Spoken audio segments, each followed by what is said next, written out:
જય શ્રી કૃષ્ણ મિત્રો, હળદરના ડબ્બામાં આજે જ આ વસ્તુ નાખી દો, તમારી કિસ્મત ચમકી જશે। મિત્રો, હળદરનો સંબંધ જે છે તે બૃહસ્પતિ ગ્રહથી બતાવવામાં આવેલો છે, જેના વિશે બધા ઉપાયો બતાવવામાં આવેલા છે, પરંતુ ઘણા ઉપાયો એવા પણ છે જેને જો તમે ગુરુવારને દિવસે કરો છો તો તમારો ગુરુગ્રહ પણ મજબૂત બને છે અને તમારા જીવનમાં ધન, માન, સન્માન, સંતાનનું સુખ પ્રાપ્ત થાય છે। હળદર એક એવી વિશેષ ઔષધિ ગણવામાં આવી છે, તેમાં દિવ્ય ગુણ જોવા મળે છે અને ઘણા તેના રાસાયણિક પ્રયોગો પણ જોવા મળે છે। જો તમને શરદી ઉધરસ હોય તો પણ તમે હળદરનો ઉપયોગ કરી શકો છો। લગ્નમાં હળદર લગાવવાનો રિવાજ બતાવવામાં આવેલો છે, કારણ કે આ રિવાજ કરવાથી ખરાબ નજરોથી આપણે બચી શકીએ છીએ। લગ્નના સમયે હળદર લગાવવાથી ગુરુગ્રહ પણ મજબૂત બને છે અને વાણીમાં મધુરતા આવે છે। હળદરનું દાન કરવું પણ શુભ માનવામાં આવે છે, તેથી તેનું દાન કરવાથી ઘણી બધી સ્વાસ્થ્ય સંબંધિત સમસ્યાઓ પણ દૂર થઈ જાય છે અને ઘરમાં બહારની દિવાલ ઉપર હળદરની રેખા બનાવી દેવામાં આવે તો ઘરમાં નકારાત્મક ઉર્જાઓ પ્રવેશ નથી થતો। સ્નાન કરતા સમયે એક ચપટી હળદર નાખીને સ્નાન કરવામાં આવે તો આપણા જીવનમાં શારીરિક અને માનસિક શુદ્ધતા આવે છે અને શરીર સંબંધી નાની મોટી જે પરેશાનીઓ હોય તે પણ ધીરે ધીરે કરીને ઓછી થવા લાગે છે। મિત્રો, હળદરના ઉપાયો કરવાથી સંપત્તિ આવે છે। હળદર નકારાત્મકતાને દૂર કરે છે, એટલા માટે હળદરનો ઉપાય તમારે જરૂર કરવો જોઈએ। સૂર્ય ભગવાનને જ્યારે પણ જળ ચડાવો ત્યારે તેમાં હળદર નાખવાથી જેવો વર જોતો હોય તેવો વર પ્રાપ્ત થાય છે। જેમ કે વૈવાહિક સુખ બૃહસ્પતિ ગ્રહને આધારે મળે છે, સંતાનનું સુખ બૃહસ્પતિ દેવ આપે છે। જો જીવનમાં સુખ સમૃદ્ધિ જોતી હોય, ધંધામાં વૃદ્ધિ જોતી હોય અને ખૂબ જ માત્રામાં ધન પ્રાપ્ત કરવું હોય તો આ બધી જ સમસ્યાઓનો હલ તમને બૃહસ્પતિ દેવથી જોવા મળે છે। અને જો તમારા જીવનમાં કોઈ પણ પ્રકારની તમારું ભાગ્ય તમને સાથ ન આપી રહ્યું હોય, તમારું શિક્ષણ સારું ન હોય અથવા તો તમને પરેશાનીઓ આવી રહી છે, જ્ઞાન પ્રાપ્ત કરવામાં પરેશાનીઓ આવી રહી છે, તો તમારે બૃહસ્પતિ દેવને ખુશ કરવા જોઈએ અને હળદરના ઉપાયો કરવાથી બૃહસ્પતિ દેવને આપણે ખુશ કરી શકીએ છીએ। તો આપમેળે જ બધી સમસ્યાઓમાંથી છુટકારો મળે છે અને જો તમારામાં કોઈ પણ નકારાત્મક ઉર્જા હોય અથવા તો કોઈએ કંઈક કરી મૂક્યું હોય તો તમને એવું લાગી રહ્યું છે કે આપણા ઉપર તંત્ર મંત્રની અસર છે, તો પણ તમે હળદરના આ ઉપાયો કરીને બધી જ સમસ્યાઓથી છુટકારો મેળવી શકો છો। અમે તમને બતાવવા જઈ રહ્યા છીએ એક ચપટી હળદરથી તમે તમારા જીવનની બધી જ સમસ્યાઓને કેવી રીતે સમાપ્ત કરી શકો છો, કે પછી સંતાન પ્રાપ્તિ માટે તમારે રાહ જોવી પડતી હોય અથવા તો બિઝનેસમાં કોઈ મુશ્કેલી આવી રહી હોય, બધી સમસ્યાઓનો સમાધાન તમને એક ચપટી હળદરથી મળી શકે છે। જો મિત્રો તમે અમારી ચેનલને હજુ સુધી સબસ્ક્રાઇબ નથી કરેલી તો સબસ્ક્રાઇબ કરી લેજો, વિડીયોને લાઈક કરી દેજો, તમારા મિત્રો સાથે શેર કરી દેજો અને કોમેન્ટ બોક્સમાં જય માતા લક્ષ્મી જરૂર લખજો। તો ચાલો વિડીયોની આપણે શરૂઆત કરીએ। મિત્રો, તમારા જીવનમાં તમારી કોઈ સમસ્યા હોય, જેમ કે તમે કોઈ બીમારીથી પરેશાન છો, કેન્સર જેવી બીમારી હોય, પછી કોઈ પણ રોગ તમને બનાવી રહ્યો હોય તો તમારે હળદરનું દાન જરૂર કરવું જોઈએ। હળદરનું દાન કરવાથી તમારી જે બીમારી છે તે દૂર થઈ જાય છે અને જ્યારે આપણે હળદરનું દાન કરીએ ત્યારે આપણા માથા ઉપર હળદરનો ચાંદલો અથવા તો તિલક જરૂર હોવું જોઈએ। આવું કરવાથી તમારા શરીર ઉપર જે પણ નકારાત્મક ઉર્જા હોય તે બધી દૂર થાય છે અને સકારાત્મક ઉર્જાનો તમારા શરીરમાં વાસ થાય છે। ધીમે ધીમે તમારી બધી જ બીમારીઓ જે છે તેમાંથી તમને મુક્તિ મેળવી લેશો। કોઈ પણ પ્રકારની સમસ્યાઓમાંથી તમે થોડા સમયમાં જ મુક્તિ મેળવી લેશો। જીવનમાં ગુરુગ્રહ મજબૂત ન હોય એટલે કે જે લોકો બૃહસ્પતિ નબળા હોય તે બધા જ પ્રકારની મુશ્કેલીઓનો સામનો કરી રહ્યા છે અને તમારા જીવનમાં મુશ્કેલીઓ આવે છે તો તમારે તેના ઉપાય માટે એક હળદરની ગાંઠ લેવી પડશે, એટલે કે આખી હળદર લેવાની છે અને આ ગાંઠિયાને તમારે પીળા કલરના કપડામાં બાંધી અને પીળા કલરના દોરાથી બાંધી દેવાનું છે. આવી રીતે તમારે આ હળદરનો ગાંઠિયો જે છે તે તમારી સાથે રાખવાનો છે. તે તમારી સાથે રાખવો જોઈએ અને કોઈ પણ સારું કાર્ય કરવા જઈ રહ્યા છો ત્યાં તમારે સાથે રાખવો જોઈએ. જે પણ મુશ્કેલીઓ તમને આવી રહી હોય તે આપમેળે જ દૂર થઈ જાય છે અને તે મુશ્કેલીઓનું તમને ઝટ સમાધાન મળી જશે. નકારાત્મક વિચારો આવી રહ્યા હોય અને તમારી પાસે દુષ્ટ શક્તિઓ આવી રહી હોય તો એ આપમેળે જ દૂર થઈ જશે. મિત્રો, જો તમે કોઈ શારીરિક અથવા તો માનસિક ઉર્જાની મુશ્કેલીમાં છો તો ઘણી વખત મગજની અંદર નકારાત્મક વિચારો આવ્યા કરે છે અને તમને એવું લાગી રહ્યું છે કે તમારી આસપાસ ખૂબ જ નેગેટિવ એનર્જી છે.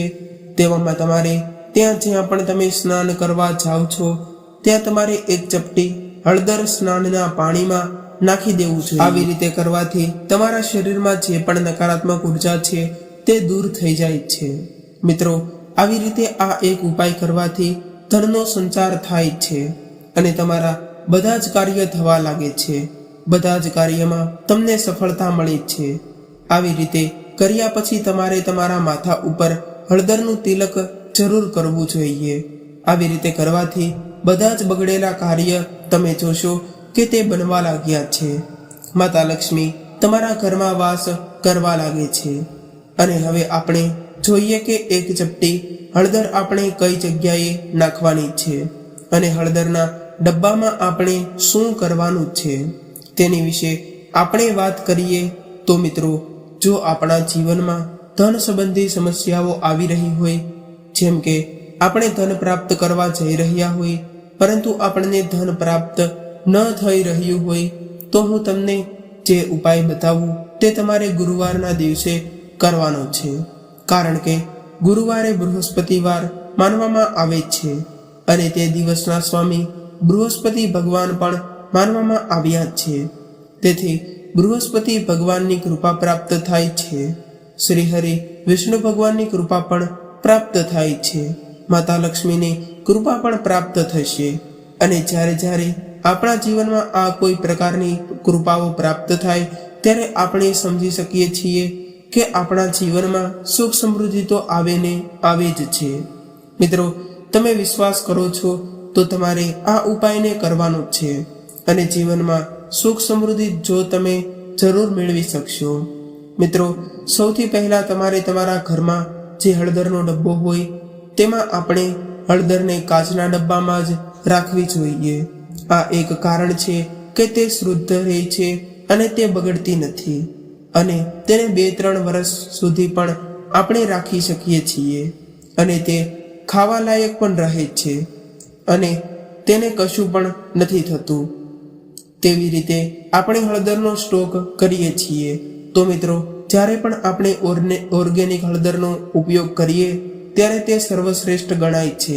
કાચના ડબ્બામાં કે જે કોઈ પણ ડબ્બામાં જ્યાં તમે તમારા રસોડામાં હળદરનો ડબ્બો રાખો છો તેની અંદર તમારે સૌથી પહેલા એક કામ કરવાનું છે, અથવા તો બૃહસ્પતિ ભગવાનની સામે તમારા ઘરમાં મંદિર હોય ત્યાં રાખવાનું છે, અથવા તો તમારી પાસે મંદિરમાં બૃહસ્પતિ ભગવાન કે પછી કોઈ પણ ભગવાનનો ફોટો નથી તો તમારે એક બાજુ મૂકીને તમારે વિષ્ણુ ભગવાન અથવા તો માતા લક્ષ્મી અથવા તો બૃહસ્પતિ ભગવાનની સ્થાપના કરી અને ત્યાં તમારે ફોટો મૂકવાનો છે.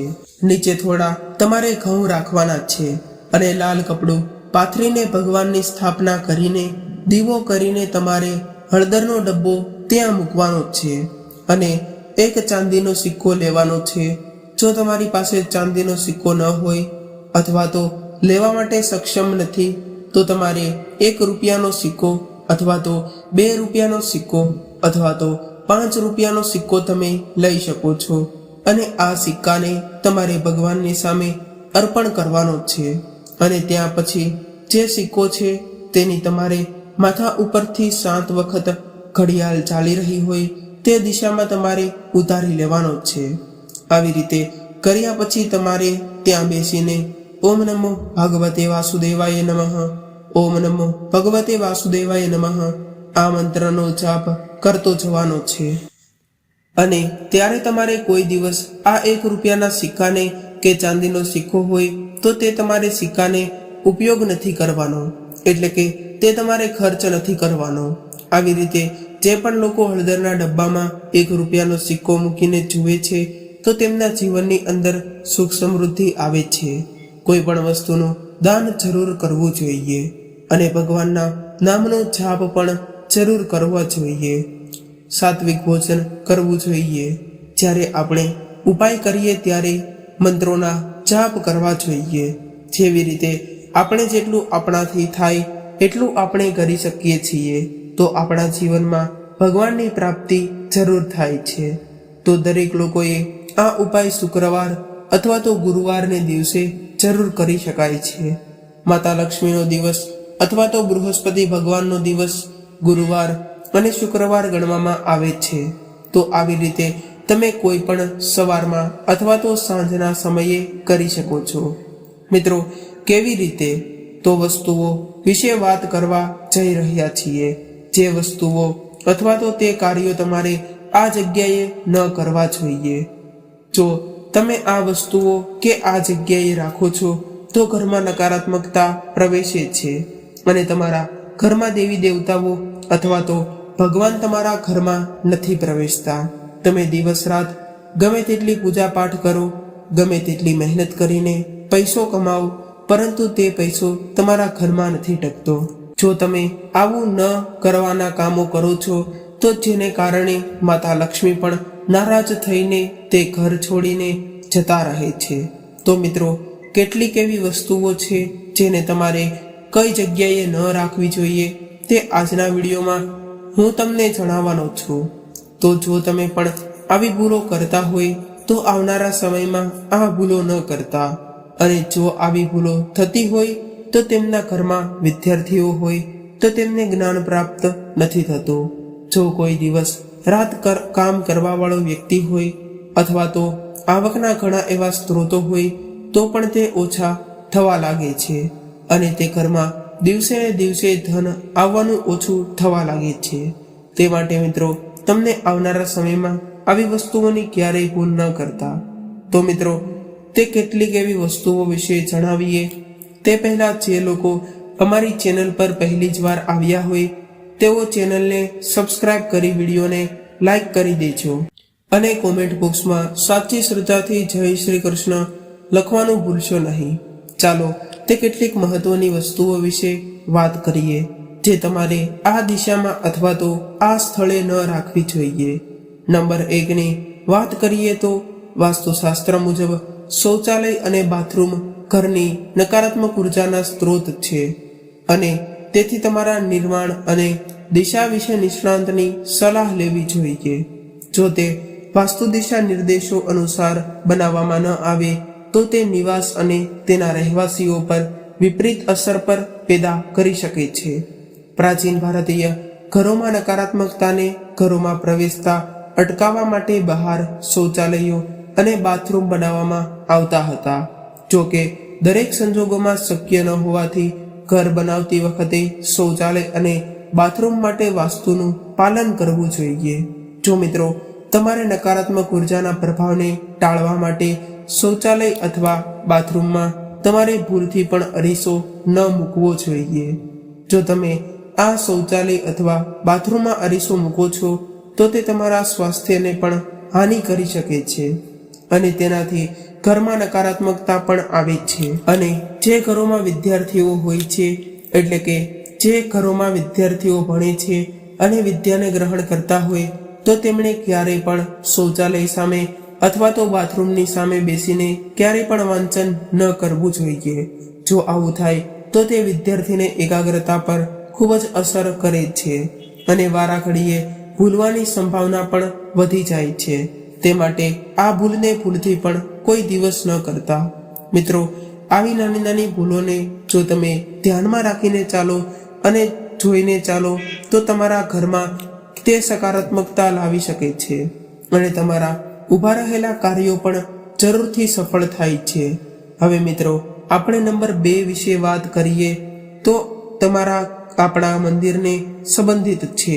આપણે પ્રાચીન કાળથી જોતા આવીએ તો હંમેશા મંદિરમાં અથવા તો ઘરના પૂજા ઘરમાં દીવાબત્તી મીણબત્તી જેવી જ્યોત હોય છે, જેનો જ ઉપયોગ કરવામાં આવે છે. પરંતુ આજના આધુનિક યુગમાં કેટલાય એવા લોકો હોય છે જેઓ આનો તો ઉપયોગ કરે જ છે અને સાથે સાથે તેઓ લાઇટિંગ સિરીઝ વગેરે જેનો ઉપયોગ પણ કરે છે. પરંતુ આ વાસ્તુને લઈને સારું માનવામાં નથી આવતું. આનાથી ઘરમાં મહદ અંશે નકારાત્મકતા પ્રવેશે છે અને જ્યાં દેવી દેવતાઓનો વાસ થવાનો હોય છે ત્યાં વાસ નથી થતો. અને જો ભગવાનને પ્રસન્ન કરવા હોય તો સાદી રીતે દીવાબત્તી કરવા જોઈએ. તેમાં તમારે અગરબત્તીનો, દીવાનો, ધૂપનો, ફૂલોનો, પ્રસાદનો વગેરેનો તમારે ઉપયોગ કરી શકો છો. પરંતુ આવી રીતે લાઇટિંગ સિરીઝ અથવા તો એવા વિવિધ પ્રકારના લેમ્પો લઈને તમે ભગવાનને પ્રસન્ન નથી કરી શકતા. તે માટે પ્રાચીન કાળથી ચાલી આવેલી પદ્ધતિ જે આપણે મંદિરમાં ઉપયોગ કરવામાં આવે છે તો તેનો જ તમારે ઉપયોગ કરવો જોઈએ. તે સૌથી સર્વશ્રેષ્ઠ માનવામાં આવે છે અને દેવી દેવતાઓ પણ તેનાથી ખૂબ જ પ્રસન્ન રહે છે અને તમને તેમના બંને હાથો વડે આશીર્વાદ આપે છે. અને ક્યારેય તમારા ઘરમાં સુખ સમૃદ્ધિનો અંત નથી આવતો અને ધનની અછત પણ ક્યારેય નથી સર્જાતી. હવે મિત્રો આપણે નંબર 3 વિશે વાત કરીએ તો તે છે કે આપણા ઘરના રસોડા વિશે. જો રસોડામાં આ રીતે રાખવામાં ન આવતું હોય અને જો તમારા રસોડાના સાધનો કેવી રીતે મૂકવામાં આવે તે તપાસો. જો સ્ટોવ અને પાણીના સિંકને યોગ્ય સ્થાને અને યોગ્ય દિશામાં ન મૂકવામાં આવે તો તે ઘરને સતત ઝઘડા તરફ દોરી જાય છે, કારણ કે આ બંને જુદા જુદા તત્વોનું પ્રતિનિધિત્વ કરે છે અને તેમને એક સાથે રાખવાથી ઘરમાં તણાવ આવે છે અને ઘરના સભ્યો વચ્ચે મતભેદ સર્જાય છે અને ઘરમાં કોઈ દિવસે શાંતિનો વાસ નથી થતો. અને જે ઘરમાં શાંતિનો વાસ હશે તે ઘરમાં જ તે દેવી દેવતાઓનો વાસ થાય છે અને માતા લક્ષ્મી તરત જ પ્રસન્ન થઈ જાય છે અને તે ઘરને તેમના બંને હાથો વડે આશીર્વાદ આપે છે. તો મિત્રો હવે આપણે નંબર 4 વિશે વાત કરીએ તો તે પણ રસોડા સંબંધિત છે. તેમાં તમારે આર્થિક તંગી પરેશાન હોય તો તમે આ ઉપાયને કરી શકો છો. રસોડાના બેસિન નળમાં ક્યારેય પણ પાણી લીક થવું ન જોઈએ, કારણ કે તેનાથી મોટું આર્થિક નુકસાન થાય છે. તમે પૈસા જાળવી શકશો નહીં. પાણીનું ગળતણ એ સૌથી પૈસા ગુમાવવાનું પ્રતીક છે અને જેવી રીતે આ પાણીનો પ્રવાહ વહેતો જાય છે તેવી જ રીતે તમારા ઘરમાંથી પણ પૈસા વહેતા જાય છે અને તે પૈસાઓ ન જવાની જગ્યાએ જ જતા રહે છે અને ન કામ લાગવાની જગ્યાએ જતા રહે છે અને બિનજરૂરી ખર્ચાઓ વધી જાય છે. તે માટે તમારે આ વસ્તુનું ધ્યાન રાખવાનું છે કે તે નળમાંથી પાણી ન પડતું હોય. જો આવું થશે તો ઘરમાં માતા લક્ષ્મી નિવાસ નથી કરતા અને સકારાત્મકતા પણ ઘરમાં નથી રહેતી. તેની જગ્યાએ નકારાત્મકતા આવી જાય છે. હવે આપણે નંબર 6 વિશે વાત કરીએ તો તે છે કે આપણા ઘરના મુખ્ય દરવાજા પર જો તમારા ઘરના મુખ્ય દરવાજા ઉપર કોઈ વેલો ચડી રહ્યો હોય તો આ એક ખૂબ જ ખરાબ માનવામાં આવે છે. તેનાથી ઘરમાં આર્થિક સ્થિતિ પણ કમજોર બનતી જશે. હવે મિત્રો નંબર 7 વિશે વાત કરીએ તો તમારા ઘરના મુખ્ય દરવાજાની સામે કોઈ દિવસ પણ મહાકાય વૃક્ષ ન હોવું જોઈએ. જો આવું થશે તો ઘરમાં છાયા ભેદ રચાય છે અને તે ઘરમાં કોઈ દિવસ પણ સુખ સમૃદ્ધિ અને ધનની પ્રાપ્તિ નથી થતી. કેવા ઘરોમાં તો 5 આવા આવકના સ્ત્રોત હોય તો સુખ આવતા તેમાંથી 2 આવકના સ્ત્રોત ઓછા થઈ જાય છે અને તેવી જ રીતે આવકના સ્ત્રોતો ઘટતા જાય છે. તો તે માટે તમારે ખાસ કરીને ધ્યાન રાખવું જોઈએ કે ઘરની સામે બિલકુલ મહાકાય વૃક્ષો ન હોવા જોઈએ અને તેનાથી જો વૈજ્ઞાનિક રીતે જોવામાં આવે તો ઘરમાં સૂર્યપ્રકાશ નથી પ્રવેશતો અને તે ઘરમાં હંમેશ માટે અંધારું છવાયેલું રહે છે અને જે ઘરમાં અંધારું હોય છે તે ઘરમાં કોઈ દિવસ દેવી દેવતાઓ પણ નિવાસ નથી કરતા, અને તે માટે તમે આ વાતનું પણ ખાસ કરીને ધ્યાન રાખજો, અને આવનારા સમયમાં આવી ભૂલ ન થાય તેનું પણ તમે ખાસ કરીને ધ્યાન રાખજો. તો મિત્રો, હવે આપણે આગલા એટલે કે 7મા ઉપાય વિશે વાત કરીએ. તો સરળ વાસ્તુ મુજબ તમારા ઘરના વાતાવરણને સ્વચ્છ અને વ્યવસ્થિત રાખવું મહત્વપૂર્ણ છે. તે રહેવાસીઓને તણાવ મુક્ત અને શાંતિ આપે છે. અનિચ્છનીય ફર્નિચર દૂર કરો, જૂની અને જંક વસ્તુઓનો નિકાલ કરો, અને સુનિશ્ચિત કરો કે સકારાત્મક ઉર્જાના સરળ પ્રભાવ માટે પૂરતી જગ્યા છે. મુખ્ય દરવાજાની આજુબાજુના વિસ્તારમાં વિશેષ ધ્યાન કેન્દ્રિત કરીને ઘરના દરેક ખૂણામાંથી ગડબડી, ધૂળ અને કચરો સામગ્રી દૂર કરો. જો મિત્રો તમે આવું કરશો તો દરેક બાજુથી તમારા ઘરમાં ધન પ્રાપ્તિના માર્ગો ખુલવા લાગશે, અને બિનજરૂરી ખર્ચાઓ પણ પ્રમાણમાં ખૂબ જ ઓછા થઈ જશે, અને સ્વાસ્થ્ય સંબંધી સમસ્યાઓ પણ ઘરના તમામ સદસ્યોને સારી રહે છે, જેને કારણે બિનજરૂરી ખર્ચાઓ ખૂબ જ પ્રમાણમાં ઓછા થઈ જશે. તે માટે મિત્રો આ વાતનું પણ તમે ખાસ કરીને ધ્યાન રાખજો. તો મિત્રો, હવે આપણે આગલા ઉપાય વિશે વાત કરીએ, એટલે કે 8મા ઉપાય વિશે વાત કરીએ. તો તમારા ઘરના વાતાવરણની શુદ્ધતા અને સકારાત્મકતા જાળવવા માટે હંમેશા તમારા પગરખા ઘરની બહાર કાઢવાની સલાહ રાખવામાં આવે છે. તે ગંદકી, ધૂળ, કાદવ અને નકારાત્મક ઉર્જા લાવે છે, તમારા ઘરના વાતાવરણની પવિત્રતાને ખલેલ પહોંચાડે છે. તે માટે ખાસ કરીને તમારા ઘરના પગરખા અથવા તો પગ લૂછણિયાને ઘરની બહાર જ રાખવા જોઈએ. જો આવી રીતે રાખો છો તો તમારા ઘરમાં જે બહારની નકારાત્મક ઉર્જાઓ હોય છે તે ડાયરેક્ટ ઘરની અંદર નથી આવતી, પરંતુ તે બહાર જતી રહે છે, અને તમારા ઘરમાં ભગવાન પ્રવેશે છે અને સકારાત્મકતા પ્રવેશે છે, જેને કારણે તમારા ઘરમાં આર્થિક તંગીએ તમે સદ્ધર થાવ છો. મિત્રો, આપણે નંબર 9 વિશે વાત કરીએ. તો ઘરના લોકો તેમના રૂમ અથવા રસોડામાં વોલપેપરનો ઉપયોગ કરે છે. મિત્રો, આપણે નંબર 9 વિશે વાત કરીએ તો ઘણા લોકો તેમના રૂમ અથવા રસોડામાં વોલપેપરનો ઉપયોગ કરે છે, અને તે વોલપેપરમાં ગમે તે ચિત્રો લગાવી દેતા હોય છે, પરંતુ તમારે આવા ચિત્રો ન લગાવવા જોઈએ. તમે માત્ર આમાં દેવી દેવતાઓ અથવા તો સારા ચિત્રો જ લગાવી શકો છો. તેનું પણ તમારે ખાસ કરીને ધ્યાન રાખવાનું છે, અને તે ચિત્રોમાં તમારે ખાસ કરીને ઘાટા કલરના ઉપયોગ ન કરવો જોઈએ. તો તેમાં ઘાટા કલરનો ઉપયોગ કરેલો હોય અથવા તો ઘાટા રંગનો ઉપયોગ કરેલો હોય તો તેનાથી ઘરમાં તણાવ રહે છે, અને ઘરના તમામ સદસ્યોના માથા પણ ભારે રહે છે અને તણાવ રહે છે. તે માટે ઘાટા કલરવાળા વોલપેપરને ટાળવામાં ભલાઈ છે. તે માટે આ વાતનું પણ તમે ખાસ કરીને ધ્યાન રાખજો, જેનાથી તમને કોઈ દુર્ઘટના અથવા તો કોઈ એવી પરેશાનીઓ ન ઉત્પન્ન થાય. તો મિત્રો, હવે આપણે નંબર 10 વિશે એટલે કે આપણા છેલ્લા ઉપાય વિશે વાત કરીએ. તો જો તમારા બાળકો ભણતર ભણતા હોય અથવા તો વિદ્યાને ગ્રહણ કરતા હોય તો તેઓ બેડ અથવા તો પલંગ ઉપર બેસીને કરતા હોય તો તે એકદમ ખોટું છે. તો તે આવી રીતે સૂતા અથવા તો પલંગ ઉપર બેસીને ભણતર ભણતા હોય તો તેમને આવી રીતે ન ભણવું જોઈએ. જો આવી રીતે થતા હોય તો તેમની એકાગ્રતામાં પણ ઘટાડો થાય છે. તે માટે તેમની યાદશક્તિ પણ ઘટે છે, અને યાદ રાખવાની શક્તિ પણ ઓછી થઈ જાય છે. તે માટે મિત્રો આ વાતનું તમે ખાસ કરીને ધ્યાન રાખજો, કારણ કે તમને ક્યાંક ને ક્યાંક અવશ્ય કામ લાગશે. મિત્રો, આ વિડીયોમાં જણાવેલા પ્રમાણે તમે ઉપાયો તમે આ જીવનમાં અપનાવી શકો છો. જો તમે અપનાવ્યા તો તે તમને જરૂરથી કામ લાગશે, અને આર્થિક તંગીની પરેશાનીઓ ઘરમાં સુખ સમૃદ્ધિ લાવવાના તમને અનેક માર્ગ મળશે. તે માટે તમે આ વાતોને અનુસરજો અને આ વાતોનું પાલન કરજો. તો મિત્રો, આ સાથે આપણી આજની માહિતી અહીં પૂર્ણ કરીએ છીએ. જો તમને આ વિડીયો પસંદ આવ્યો હોય તો અમારી ચેનલને જરૂરથી સબસ્ક્રાઇબ કરી લેજો, વિડીયોને લાઈક કરી દેજો, અને જો હજુ સુધી તમે નોટિફિકેશન બેલને ઓન ન કર્યું હોય તો નોટિફિકેશન બેલને પણ ઓન કરી દેજો.